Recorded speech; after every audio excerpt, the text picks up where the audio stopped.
thrilled once again to be back with Allan Parker. And Allan Parker here, thrilled to be with Ian Berry as usual. And indeed, and I think this is our conversation about conversations number 4. Yes, yeah. I thought, Allan, because we left something really important out of the last one, Yes, that we should kind of recap on what are the pillars of wise conversations, nice. Great conversations. Yes, nice. And in the first video, we talked about how the best conversations, the most productive conversations are candid, convivial, compassionate, conscious, and compelling. And then I think in video number 2 or number 3, number 2, I think it was, we added civility and calm to that equation. Yeah. And we forgot at that time, I had it written down in front of me, but somehow I didn't see it at the right time. We forgot to talk about your calming conversations, which is a great series that you did with Martina Jewell. So I thought we'll put a link. Right. And when we post this up, but I thought it might be good to just talk about those calming conversations, how it came about, and because I think calm is a key pillar. It is for me. And I'm just amazed that I had that written down in big bright letters and forgot to mention it at the time. Yep. Boy, it would have saved a whole lot of time and pain if we'd have had more calming conversations over the last 2.5 years or the last lifetime. Incredible. Yeah. And because I talked about civility and calm in the light of the new government here in Australia, who I think are off to a good start in terms of those two things. They're being calm, but they're also being civil. Yep. It's a lovely atypical twist in the political arena in Australia, I think. Long may it continue, Allan. I don't know anybody, Ian, who isn't hanging out for our political process to really tidy itself up, I think. Isn't it staggering? And I think this is so relevant to conversations that are wise and that work. Isn't it incredible that in the 21st century, in the Westminster system, we still have an opposition? we have a government and an opposition. And the whole thing, of course, American politics, classic example, got gridlock because you got two sides who just won't support the other, even if it's a good idea. Yep. And so, and in the corporate world, as you've experienced, we go into the room and there's opposition rather than an openness to possibility. At times in our own organisation, we confuse the competitive sporting model with our cooperative. How do we work together to maximise what we've got inside organisations? True, and this is probably where calming conversations, I think, have a great role to play, because the whole purpose, and we'll get to this a bit later, but the whole purpose of conversations is not to debate or oppose one another, but to reach a way forward together. I mean, how do we as a race not get that one right? Look, I think it's partly to do with, and this could take us down one of those Alice in Wonderland rabbit holes, but I think it has a lot to do with are humans born bad or good? Oh, I'm in the camp that says we're all born magnificent. Me too. We're not bad. We're not sinners. Yeah. We're not terrible. Yep. We're actually unique, one of a kind human beings. Yep. And then something happens to us, as we've talked about in the We Need to Talk program, something happens to us and we slipped into misery and mediocrity, and we need to get back to magnificence. But the fundamental is we're not born bad. Yep. And I think this idea that we're born bad drives a lot of this stuff that we need opposing, we need in opposition. I mean, what we need is collaborators. Yes, quite. Anyway, that's, as I say, an Alice in Wonderland rabbit hole. Given that you've brought up the topic of opponents and that we can actually compete and how habitual that is, but how often it doesn't get us what we want. You just got to hit the pause button on me, because I could go all day on that one. I'll give you I do want to honor your question about the calming conversation piece. Yes. Before I do, I did do a 12-year research study studying the micro and macro patterns of agreement and disagreement. And in that, I identified that people 90%, nearly 90% of the time, Ian, did the adversarial competitive A versus B, and it is versus. Yes. And the best chance if you do that pattern is compromise. Yeah. And if you don't compromise really quickly, you go into power. Yeah. And if you don't go into power, you go into escalation. Adversarial, this is the problem, isn't it? And it's mindless. And yet, in that research, nearly 90% of people operated in that model behaviorally, Ian. Yeah. They actually didn't think they did, and they didn't intend to. No. And of course, and your research probably bared this out, it's become habitual. Oh, absolutely. Yeah. Yeah, absolutely. So I'm going to throw that aside, because I can bore you to death. And I don't want to do that. No, let's focus on calming conversation. I do, particularly the work you did with Martina.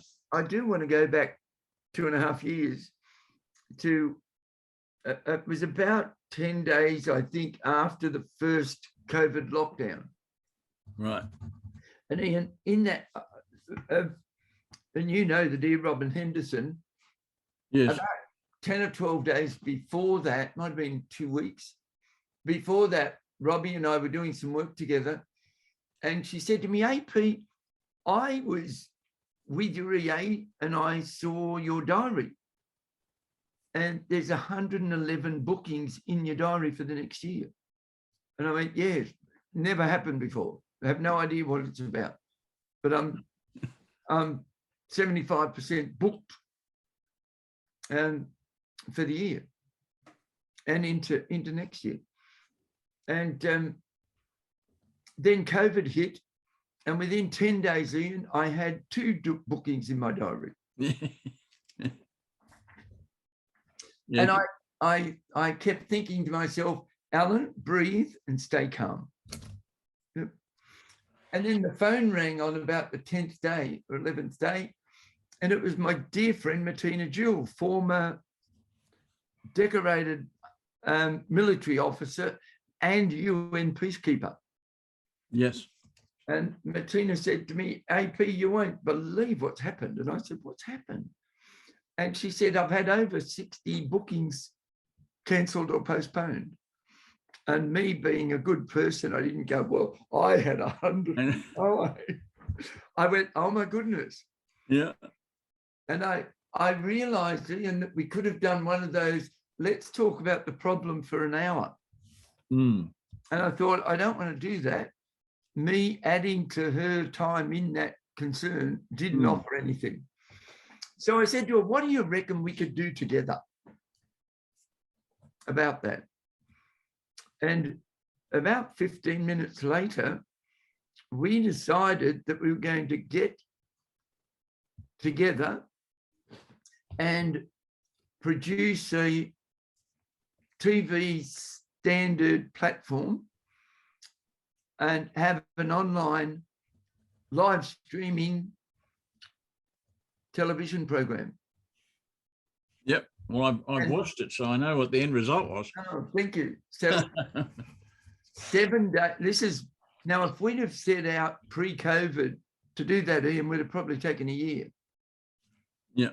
But with the innovation of necessity, we were we had our first 12-hour non-stop talkback television program.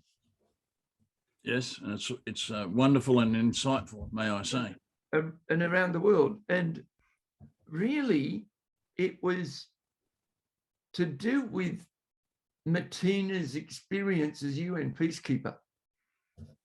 And Ian, I don't know how much you know of her. Oh, you've seen the site. Some of the things that happened to that woman are on the edge of unbelievable.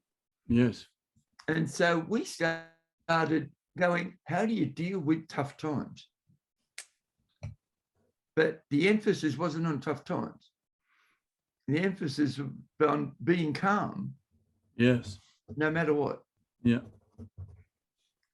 Now, I don't firsthand have an experience of any human being who's been extraordinarily calm and composed under extreme hardship to the level that she has.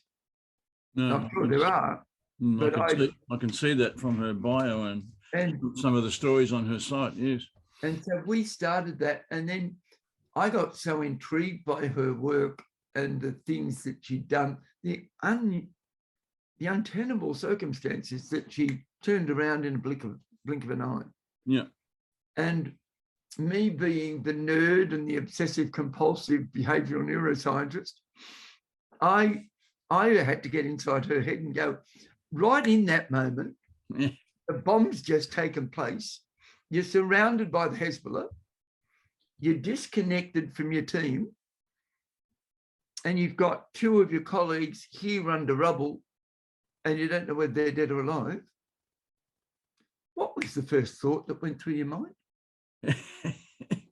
And again, for anybody who looks at it, it's calmingconversations.com. Yes, we'll put a link underneath this video. Yeah. And every time I got her into a situation, I said, stop there. You're in severe crises. Hit the pause button, freeze frame, and tell me what went on inside your body, inside your head at that point in time. And every time I asked that question, and she did this. And I went, so it was breathe. It's an incredible, I've got a very, very minor comparison, but I had an MRI recently and I suffer from claustrophobia. Right. And so those kind of machines are my worst nightmare. Yes, yes. And I cope without medication because I've learned how to be calm. Oh, and, lovely. You know, it's as I say, a minor example, but I've since, because I've had to have a number of these in the past few years, I've then taken this calmness into the rest of my life. And I think this is why we're adding, I'm just going to raise the elevation, Alan, of the conversation. Oh, so am I. Which, so am I. Because I think I'd like to maybe put calming at the top of these, what we're saying are pillars, because the pillars, yeah. if we come into the room, and I've even actually did this morning with some folk, where there's a lot of anxiety and a lot of angst in this particular room. Yeah. And the way I began was to say, I did a little meditation with them, right, to get us to a place of stillness and calm. So we're saying calm, we're saying candid, we're saying convivial, we're saying compassionate, we're saying conscious, we're saying compelling, as so far 7, and I want to add one today, making number 8 pillar.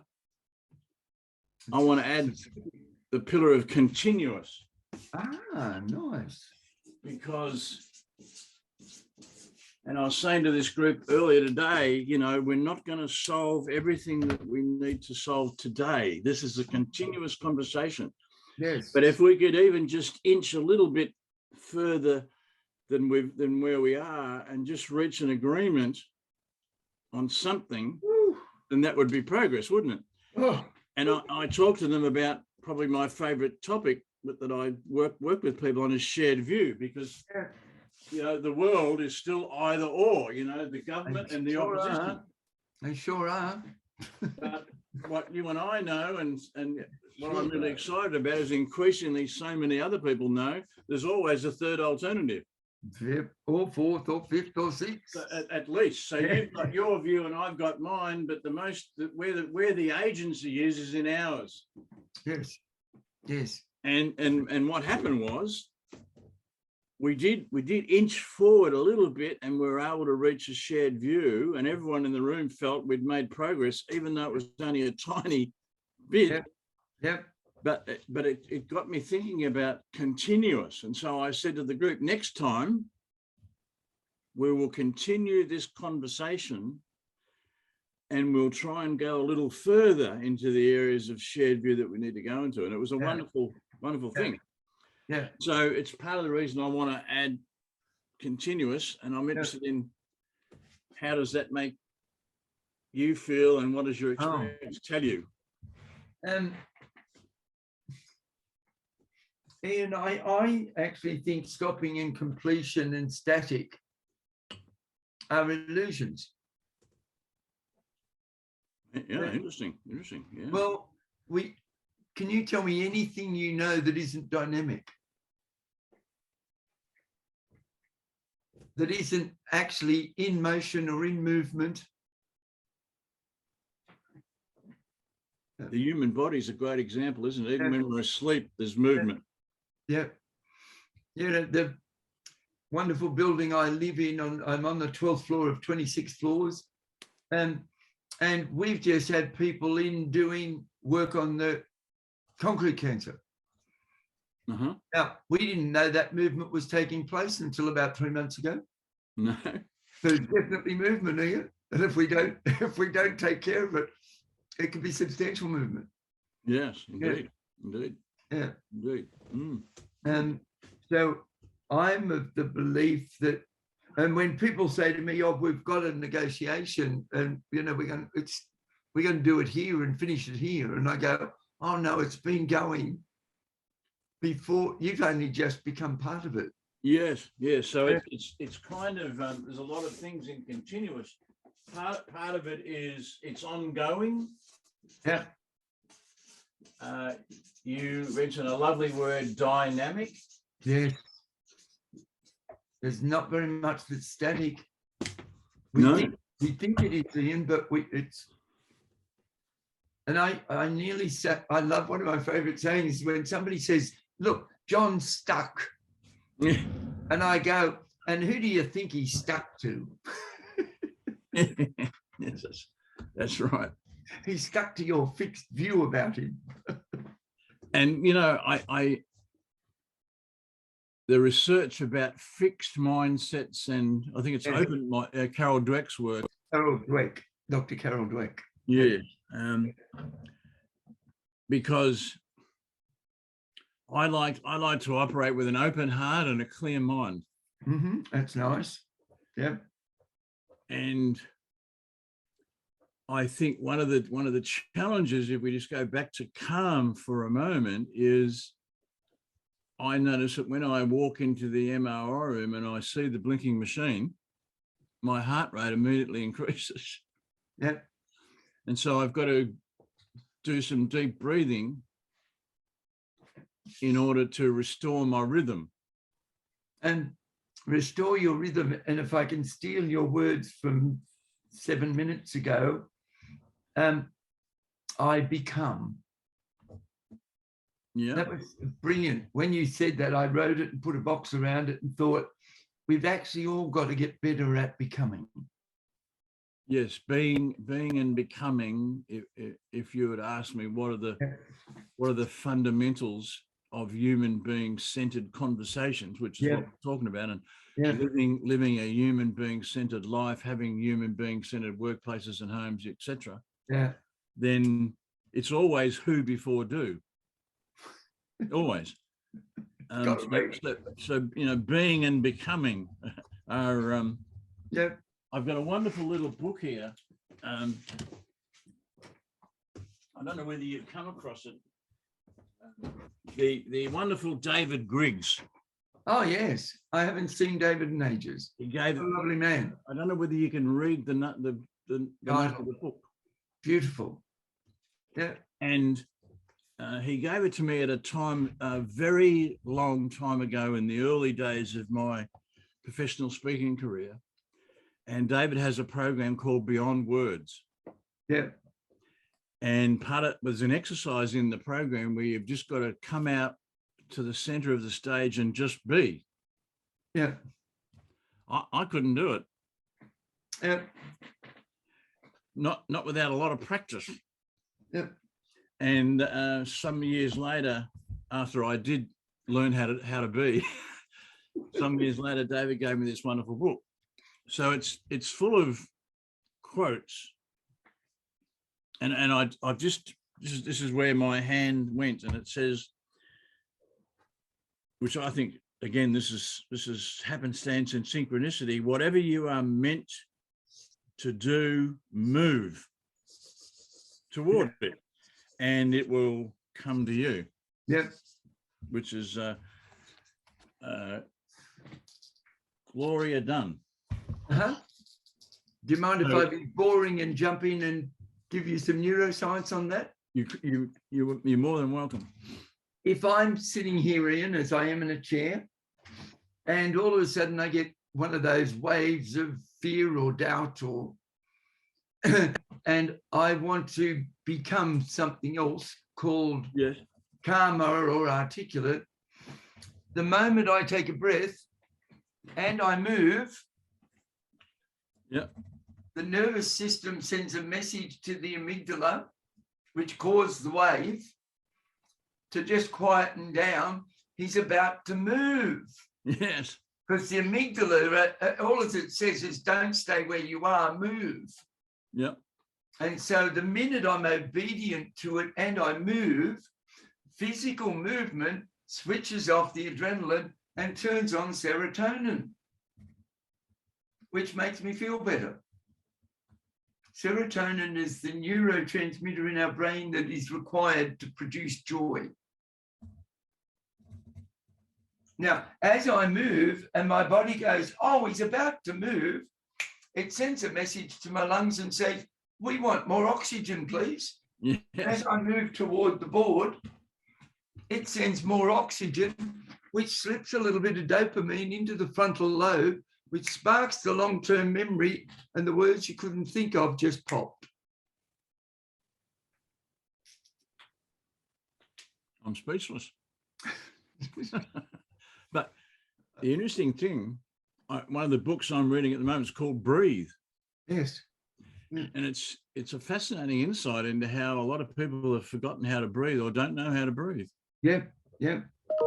And interesting, when you do, when I did that in the meeting this morning, when we got the folk just to breathe, and I got them, because my own personal form of meditation that my grand doctor 45 years ago taught me, breath meditation. That's where I began. And so I said to the folk, just focus on your breath. I'll put a link to this because my daughter Jessica has been a student and teacher of meditation for 25 years. And she has a wonderful process called tuning in. In fact, I'm going to be a participant in a program that she's running soon. But one of the things that she teaches is it's getting in touch with your breath, but then it's getting in touch with your heartbeat. But then there's another level after that. And it has, of course, an immediate calming effect.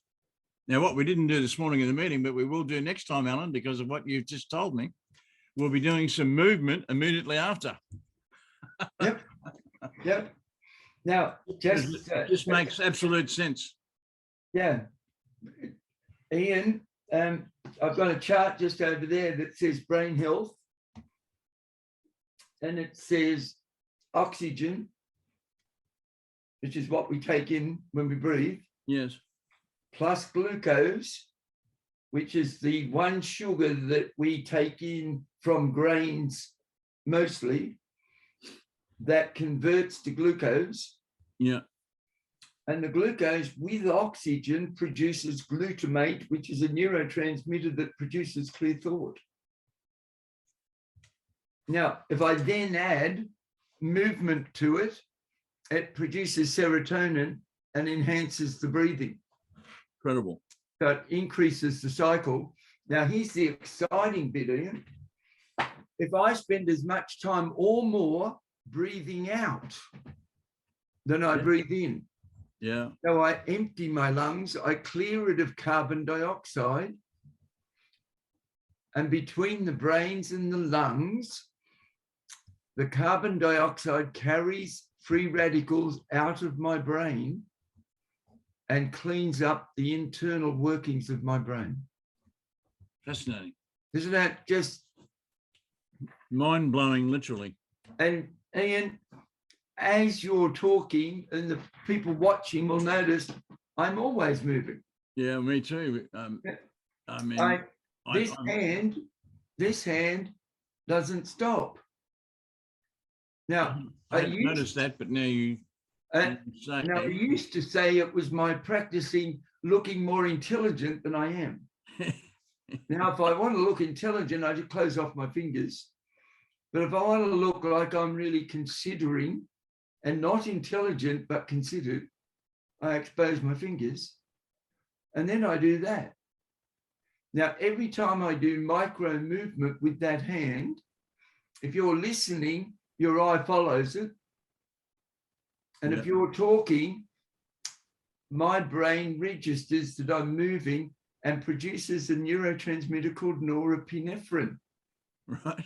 And if I do tiny movement, it produces tiny trickles of norepinephrine, which produces calmness.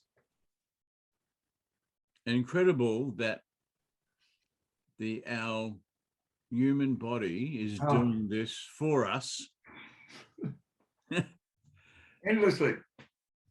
Effortlessly as well, really. Yeah.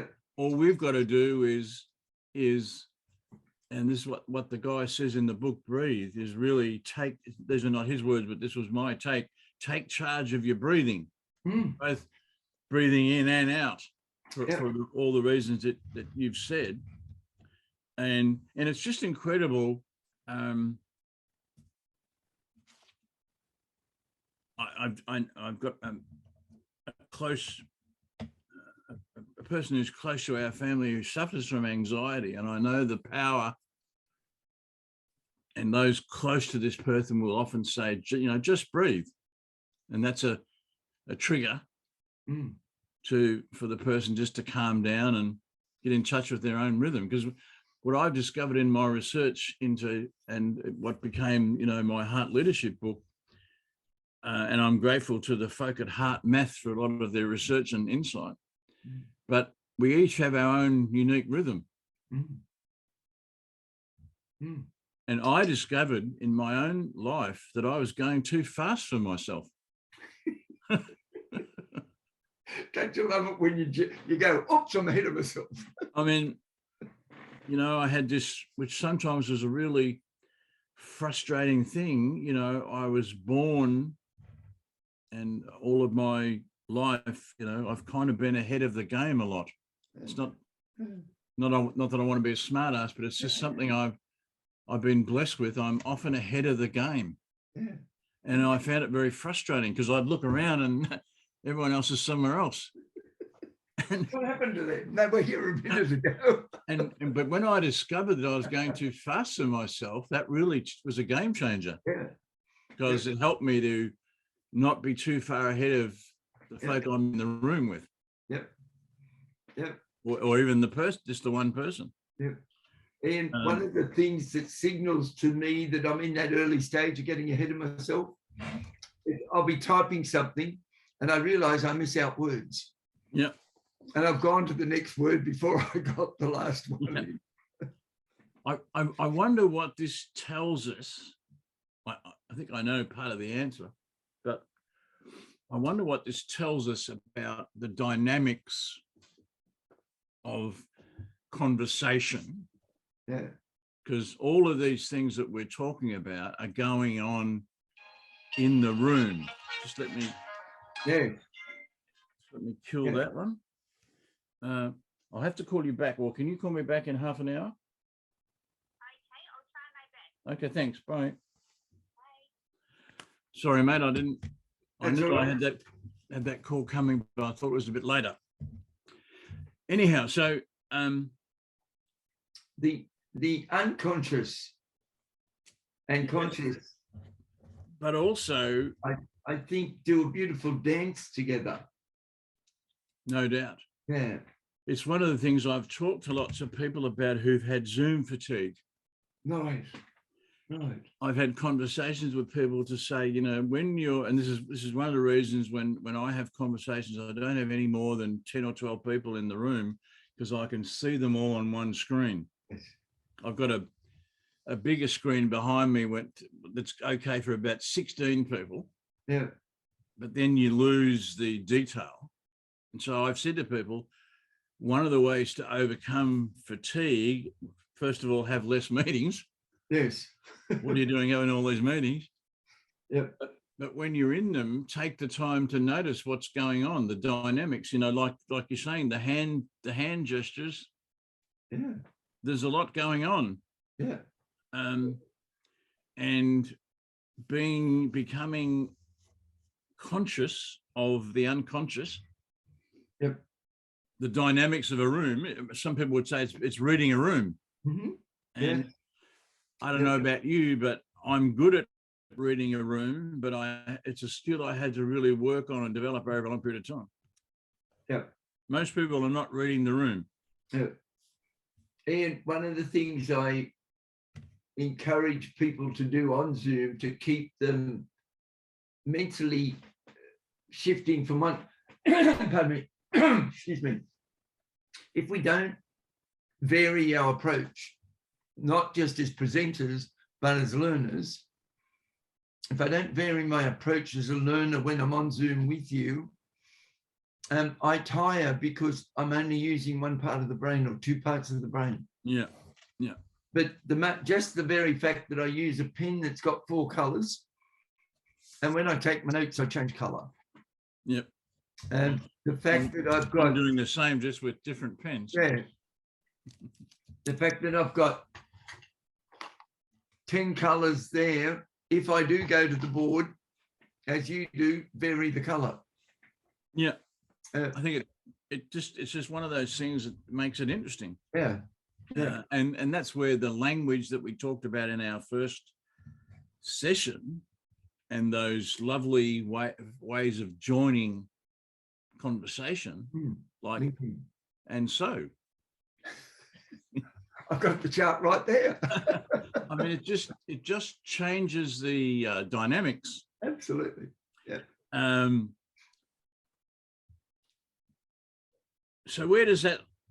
I'm feeling like today we're probably coming in for a bit of a landing, but are there other important things that the one C word that I'd like to add, which you said a little bit earlier, was civility. Civility. Did I miss that one? Yeah, I think so. Or did I mishear it? Yeah, no, you did. I did miss it. Because it's a word.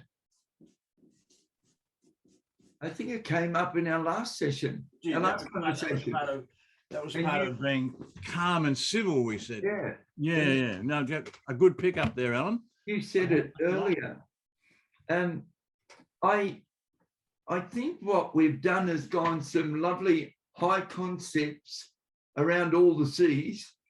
And I think we need to do a conversation. We need to do a video or something called the C change. Wonderful. And how do we get the C's to turn up? And what we've done is dived into some lovely distinctions about how to deliver some of those C's. Yes.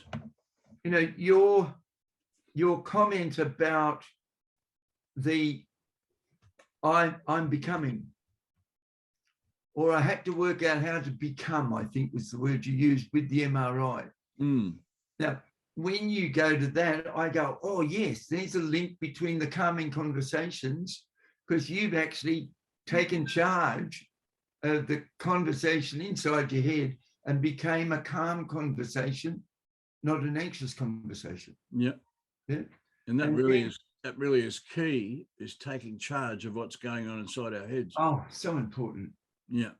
I said to you before we started recording, I stumbled across a 4-minute video. Yes.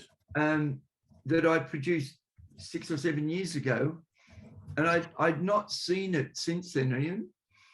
But I saw it when I was doing a search, and it was silencing the inner voice. Yes. To improve our listening and our memory. And when I played it, it was a group of about 30 people that I was working with, and I did an experiment with them to see if we could get their voices calm in 90 seconds. And I'll send you the video.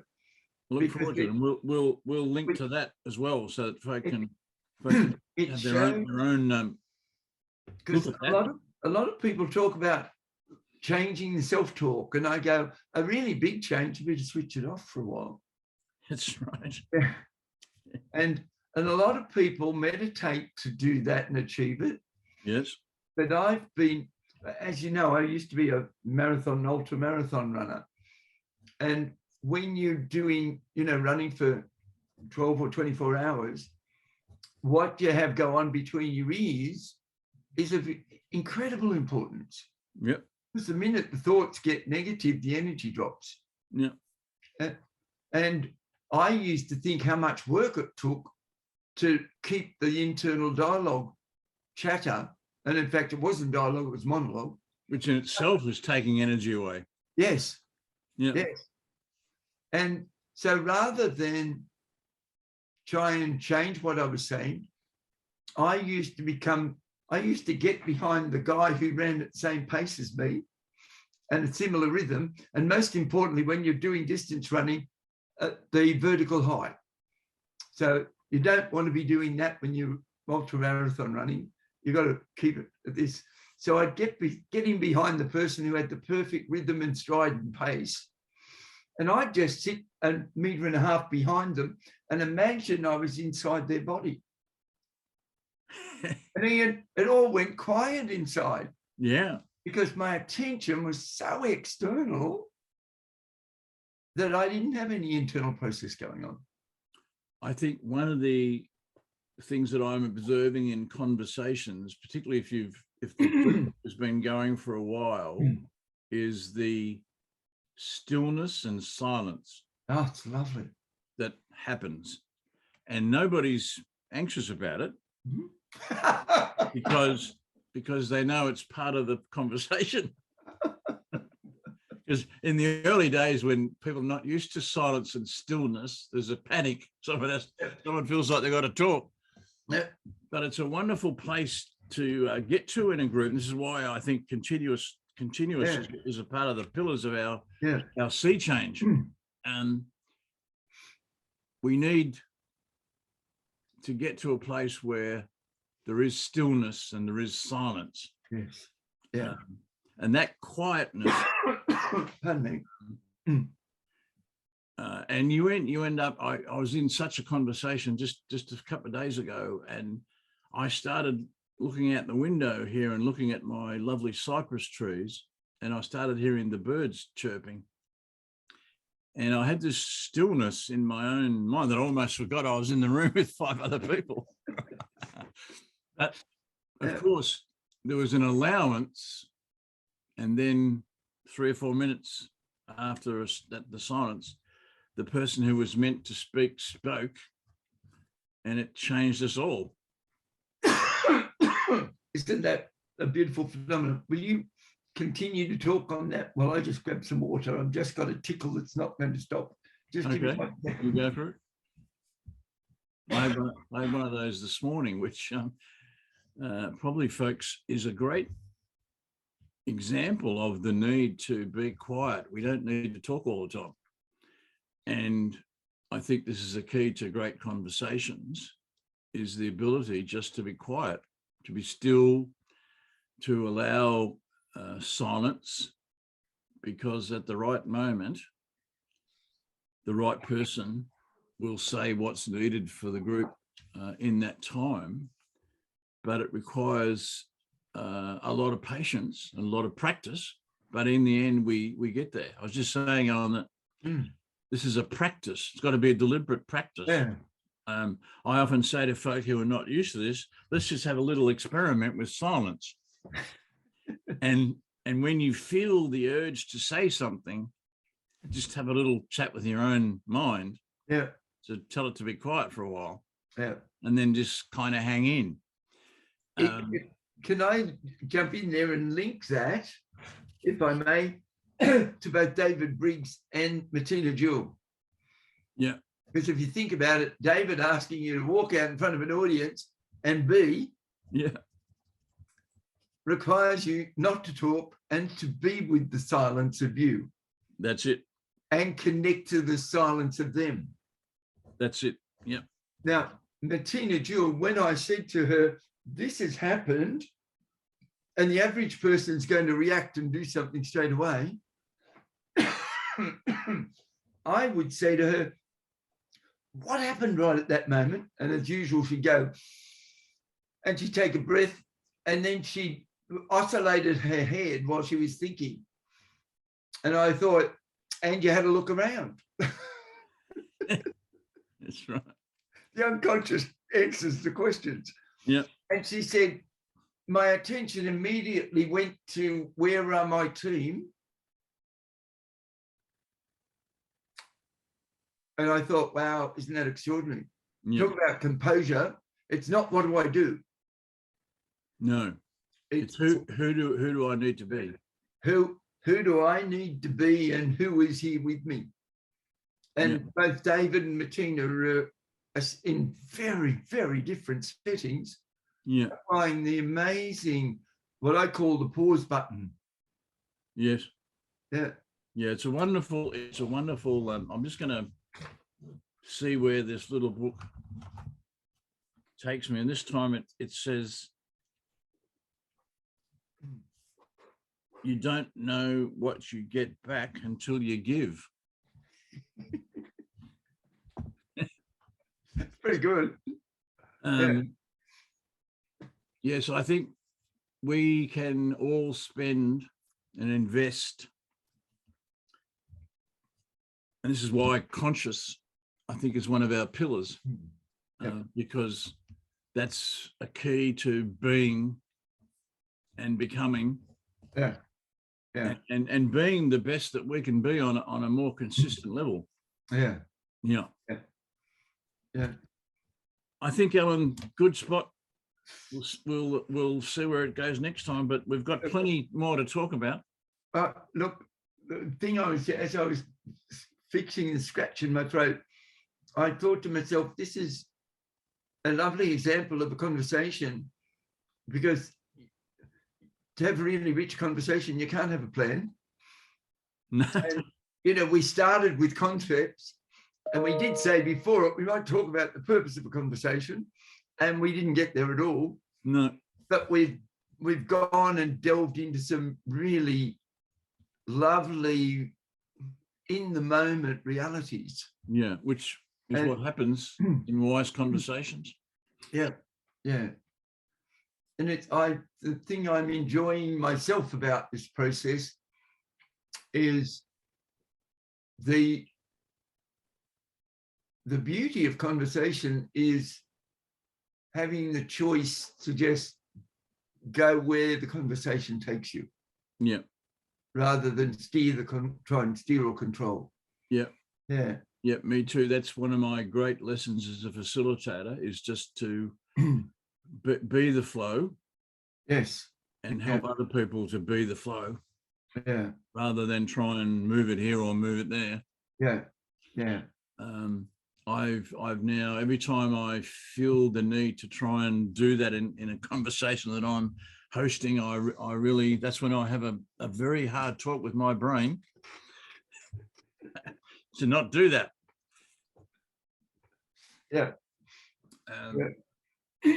Wonderful. Well, we'll look forward to seeing you next time, my friend. Indeed.